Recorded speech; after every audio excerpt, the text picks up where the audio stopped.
Bonjour et bienvenue. Alors imaginez un peu, avoir la bonne réponse à un examen, ça veut dire qu'on a tout compris, n'est-ce pas?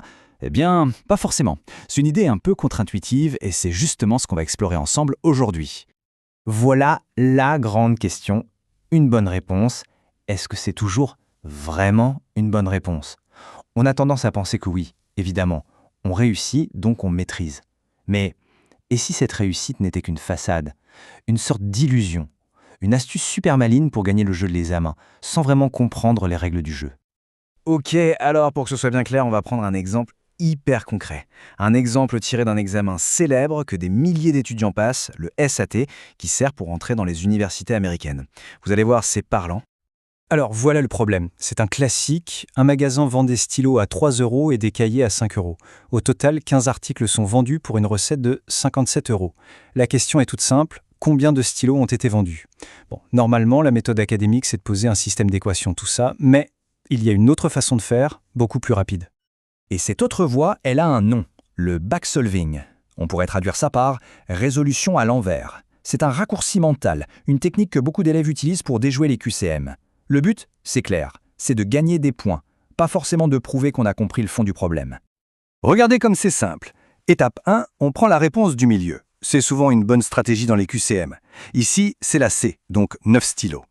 Étape 2, on calcule le reste. Si on a 9 stylos sur 15 articles, ça nous fait 6 cahiers. Facile.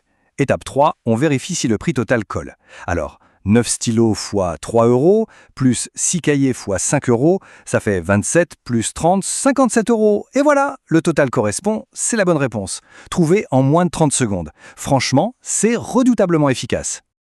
Et c'est là qu'est tout le problème. On a la bonne réponse, point marqué. Mais à quel moment a-t-on fait des maths? À quel moment a-t-on utilisé de l'algèbre? Jamais, zéro équation. On a juste utilisé une technique, une astuce de test.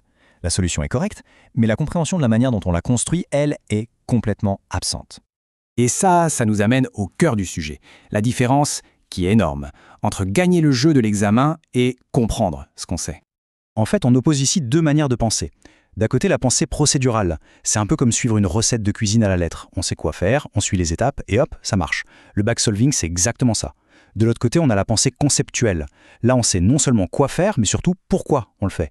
On comprend les ingrédients, la chimie derrière la recette. Ça demande plus d'efforts, mais cette connaissance, on peut la réutiliser partout. La mise en équation, c'est de la pensée conceptuelle. Alors, la question à millions, c'est comment on fait pour passer de la simple recette à la vraie compréhension? C'est justement pour répondre à ça qu'une méthode a été créée, une méthode qui vient directement du terrain. Cette méthode, c'est la méthode PARMA, et son créateur, c'est Pascal Roulois. Il a passé des années à regarder des élèves préparer des concours très difficiles, et il a vu encore et encore cette fameuse stratégie du gagner le jeu au lieu d'apprendre pour de vrai. C'est en partant de ce constat, et en le croisant avec des tas d'études scientifiques, qu'il a bâti sa méthode. Alors, attention, PARMA, ce n'est pas un nouveau raccourci magique. C'est même tout le contraire. C'est un cadre de pensée en 5 étapes qui nous force à déconstruire le problème pour bâtir une vraie compréhension. Reprenons notre petit problème de stylo et de cahier et voyons ce que ça donne. Première lettre, P, pour perception. L'idée ici, c'est de s'entraîner à voir au-delà des mots, à voir la structure cachée du problème. Au lieu de se jeter sur les chiffres, on prend du recul et on identifie les fondamentaux. Qu'est-ce qu'on a? 2 choses qu'on ne connaît pas, les stylos et les cahiers, et 2 informations qui les relient, le nombre total et le prix total. Ce signal-là, 2 inconnus, 2 contraintes, c'est la clé. Ensuite, on a A pour association. Une fois qu'on a perçu la structure, il faut la connecter à un concept, à un outil qu'on a déjà dans sa boîte à outils mentale. Le signal 2 inconnus, 2 contraintes doit devenir un réflexe. Il doit automatiquement déclencher l'idée de système d'équation. Là, on reconnaît un modèle abstrait qu'on pourra réutiliser. Après ça, R pour réflexion. Ça, c'est le stress test de notre cerveau. On refuse de foncer tête baissée. On fait une pause et on se demande « Ok, pourquoi est-ce que le système d'équation est la bonne méthode ici ? Y a-t-il une autre voie, peut-être plus simple ?» C'est le moment où on devient le pilote de sa pensée au lieu d'être en pilote automatique. Puis M pour mémorisation. Mais attention, on ne parle pas du tout de mémoriser la réponse 9 stylos. Ça ne sert à rien. Ce qu'on mémorise, c'est le chemin, le schéma de résolution. Comment on est passé d'une histoire avec des stylos à un modèle mathématique? C'est ce processus-là qu'on ancre dans sa mémoire pour qu'il devienne flexible et adaptable. Et enfin, le dernier A pour action transformatrice. Là, on est au sommet. C'est le moment où le savoir se transforme en compétence réelle. L'apprentissage n'est plus un truc passif. Ça devient un outil actif pour créer. On ne fait plus que résoudre les problèmes qu'on nous donne, on devient capable d'en poser de nouveaux. Et c'est ça le grand saut, passer de la simple recette à la véritable compétence. Pour voir ce que ça donne en pratique, sortons un peu du cadre confortable du QCM. Voilà un nouveau défi. Imaginez qu'on vous demande maintenant de créer un pack de stylos et de cahiers qui coûte pile 13 €. Et la question c'est, combien de combinaisons sont possibles? Alors là, essayez donc le backsolving. C'est impossible. Il n'y a pas de réponse à tester. On est obligé de faire appel à sa compréhension profonde de l'algèbre pour trouver les différentes solutions. Et c'est ça toute la différence.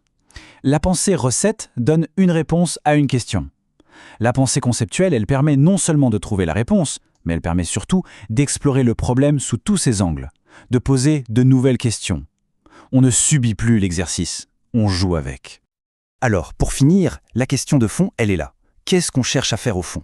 Apprendre à répondre ou apprendre à penser?